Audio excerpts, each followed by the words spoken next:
So then the next is the different theories that I said. So about many dominant theories of society today are really based on the notion that human beings are inherently selfish. So whether it's economic theory or much of which talks about maximizing self-interest, whether it's much sociological theory, which is about maximizing power, and whether it's about even like evolutionary theory, which is about maximizing genetic reproduction. So all of these different theories, they emphasize that human nature is essentially self-centered, essentially and absolutely self-centered. Now, I think some of you misunderstood what I was writing about because I was presenting those theories, but I disagree with them. I strongly disagree with them. I think these theories are wrong. They're absolutely wrong. Okay, so I'm not advocating that humans are inherently self-centered. All right, this is the point that I wanted to make, but I wanted to explain the theory. I wanted to explain these theories, and I want to contrast them. The point I want to make is that they have a very simplistic understanding of human nature. They boil human nature down to only one thing, which is self-interest. And I want to contrast this to religious theories of human nature, which actually they have a complex understanding of human nature. So they talk about the goodness of human nature, but they also talk about the evil of human nature. So religious theories of human nature are very much trying to understand and to explore the different aspects of human nature, both good and evil. So I'm going to talk about that in a second. But now I want to go back a little bit more to explaining why these prevalent theories of self-interest are wrong. Now, they're not totally wrong. So as I mentioned, they work, like they can explain a lot. They really can explain a lot. And because human beings often are self-interested, or they often are, struggling for power. So to some extent, they actually do work and they do explain, because that is one aspect of human nature, but it's not all of human nature. And then what they do is they extend the definition of self-interest so that it includes everything, including being generous and altruistic and everything like that. But I'm going to tell you that this is very bad and very dangerous, and I'm going to explain why. Basically, these theories they reinforce the dominant operating system of our society today, but they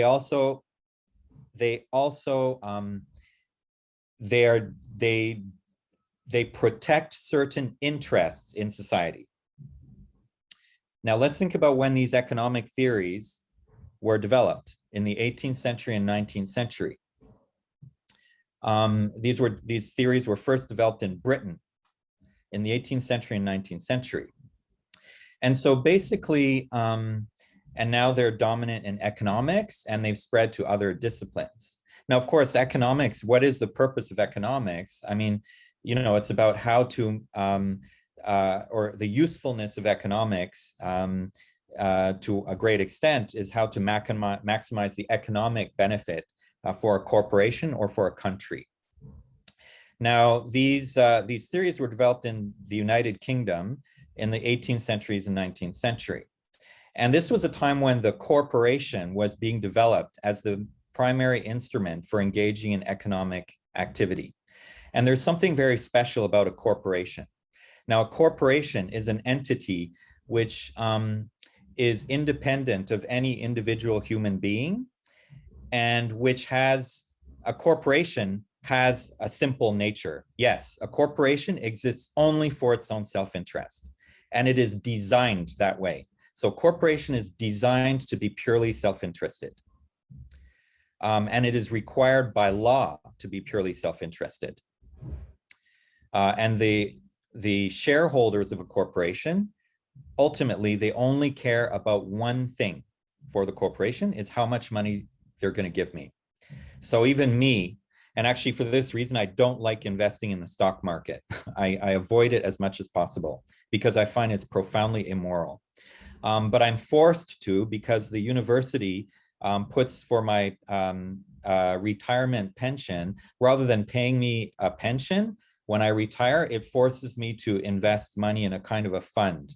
So I'm obliged to be in the stock market.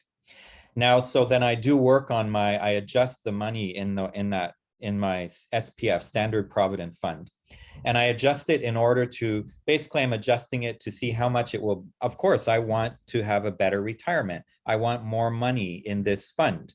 So I'm going to adjust, the different levels of risk in this stock market in order to, in my investment in the stock market, in order to maximize my own financial interest. Now, I have no idea about which companies this fund is investing in. I mean, I could find out if I spent a long time about it, but ultimately, if everybody investing in a company is like me, only looking at one factor, which is how much money it's going to bring to me, then that company has only one purpose for its existence, which is to maximize its self-interest. And if it is doing that, then it is doing its job. So this theory of human nature is actually derived from a theory of the corporation. This is very, very important, okay? So, and the more our mindscape, our operating system is formatted, we are trained to think and act like a corporation. Because if we can think and act like a corporation, then we can work better in a corporation. We can serve a corporation better. So our minds are being formatted to become clones of to operate like a corporation. Now, then they say, so a corporation is purely self-interested. And then they say, well, humans are purely self-interested. Anything you do is self-interested. So even a mother is loving her baby, that's self-interested.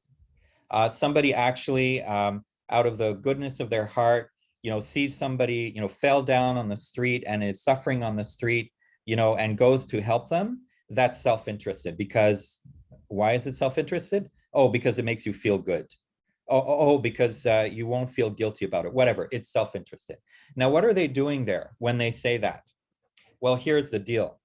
So one of the biggest influences in creating this whole kind of economic theory was the British East India Company and other corporations that existed in the 18th and 19th century. So these were massive corporations which spanned the whole globe, and they operated according to this principle of maximizing self-interest. Now, from their perspective, to turn a whole country into drug addicts was not a problem. So you would turn India into an opium-producing country and sell the opium to China and turn a whole country into drug addicts. That's not a problem, because it helps us to maximize my job as a corporation. The East India Company's job as a corporation is to maximize its self-interest. So, is this immoral? No, because you want to help those opium addicts. Well, that's your self-interest. And I'm turning them into opium addicts. Well, that's my self-interest. So actually, we're morally equal. This is what this theory is telling people. It's telling people that there's no difference between different types of behavior. Now, today, we have exactly the same thing that's going on with the COVID-19 pandemic. So basically, now we have the rich countries of the world have all developed their vaccines and are starting to vaccinate themselves. Now, the third world, most of the world, however, has not even started or hardly even started getting any vaccinations. All of these multinational drug corporations, Western drug corporations, they've using the American and British taxpayers' money, have developed these vaccines. And they have refused to share the intellectual property of these vaccines to other countries so that they could quickly produce these vaccines in their own countries. So, and there's nothing immoral about it from their perspective, because these drug corporations, their interest, they exist to maximize their profit. So if they're going to share their intellectual property, they're going against the foundation of their existence. So it doesn't matter if you're going to cause literally hundreds of thousands, if even millions of people to die. it's not my problem, because my job as a corporation is to maximize my interest. Okay. So this is the logic here. Now, again, if you are concerned about people not being vaccinated, well, that's your self-interest, because it makes you feel good to be concerned about those people. So you're the same as me. You're not better than me. I am maximizing my self-interest by protecting my intellectual property, and you're maximizing your self-interest by making yourself feel good by being concerned about other people. So there's no difference between us. Now, in that situation, then what matters? Who is stronger? I'm stronger than you. I have more money than you.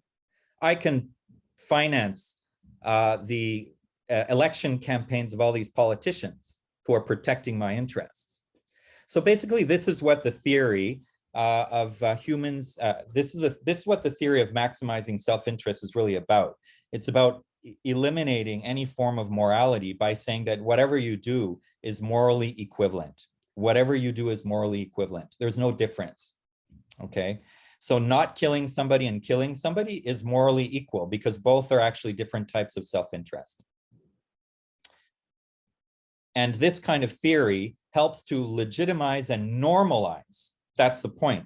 It helps to normalize the behavior of corporations that turn entire countries into drug addicts, or that refuse to share, let's say, their intellectual property for vaccines. Now, only 50 years ago, when there was another epidemic in the world, and I can't remember which one it was, in fact, at that time, the scientists who developed the vaccine, they developed the vaccine, and then somebody asked them, will you keep the intellectual property? And they said, of course not. This is for humanity. So it didn't even occur to them that for their self-interest, they should keep the intellectual property, because they knew what was right. They knew what was right. They knew what was morally right. That when humanity is in danger, that we should actually do something to save humanity. But now, and this was 50 years ago, when these economic theories of self-interest were not so dominant in our society. But now they've just become completely dominant. And so now the drug companies actually, it's the opposite. They think it would be strange to share the intellectual property of their vaccines. Why would we? Why do that? You know, right? So there we go. And okay, and that it also, the same thing goes to the companies. So the countries. So these countries also have learned that they've applied the doctrine of self-interest to their own country, right? So my country, my only job is to protect my country's self-interest, not to protect any other country's self-interest. So we can see what's going on, right? Every country is only caring about itself. And then about humanity, nobody cares about humanity. So this is really normalizing selfishness. That's what these theories are doing. They're just turning it into something that's morally legitimate to be selfish. And you don't have to, you don't need to be accountable for it, because that's the way we are. That's the way we will always be. So that's about economic theories. Now then, let's talk about another example, because some of you mentioned in evolutionary theory. So actually a number of you mentioned like the selfish gene, right? So actually Richard Dawkins, one of the great evolutionary biologists, so he wrote a book which is called The Selfish Gene. And basically talks about, he shows how, in fact, everything, all of evolution is really nothing more than genes that are replicating each other. So, I mean, and it makes sense, right? So if a gene can copy itself, then that gene will survive. I mean, or the information in that gene will replicate itself, so will continue. And if a gene cannot copy itself, then it will disappear. So everything is really about that. So those genes that have, those genetic codes that actually that create or that lead to the production of bodies that can protect that genetic code, and then that can lead that genetic code to be further replicated through more descendants. So obviously those ones will be genetic, will have evolutionary success, and those that are unable to do that, so those genes that are unable to replicate themselves, will disappear. So, so Dawkins shows very well that actually this is a completely selfish kind of process. Like, these genes don't really care about anything. They don't, and so the whole structure of life, so to speak, so according to Dawkins, is selfish. So here again, what's really interesting is, and I don't even know to what extent Dawkins is aware of what he's doing, but it's also about normalizing selfishness and making all kinds of behavior morally equivalent. Another way of putting it is that so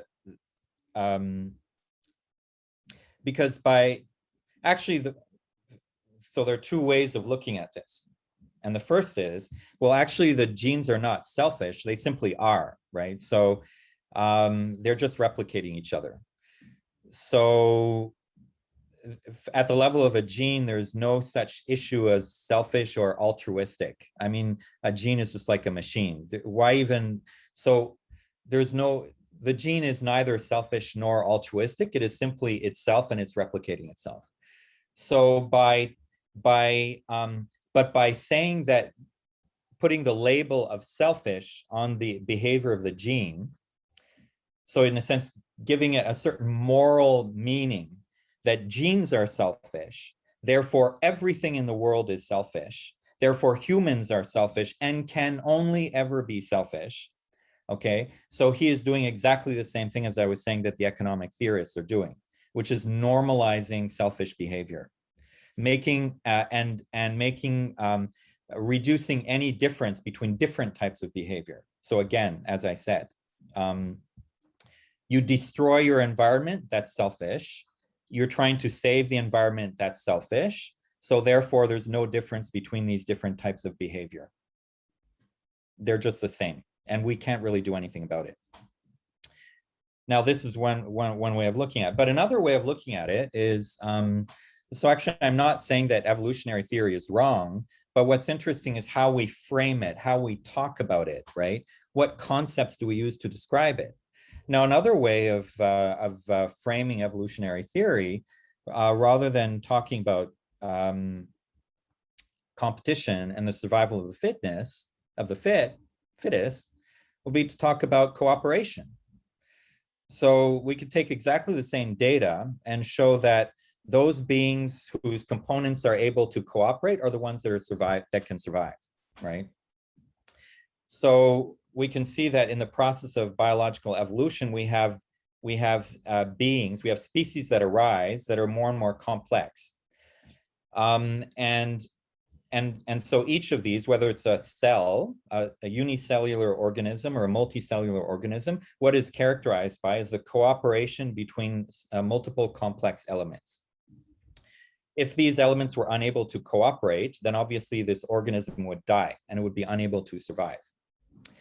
So actually, another way of looking at evolution is that it is the capacity to cooperate, which drives evolution. The capacity to cooperate and to coordinate. Entities that are unable to cooperate, so that internally the different components cannot coordinate or even fighting against each other. So obviously those entities will not survive, they will die.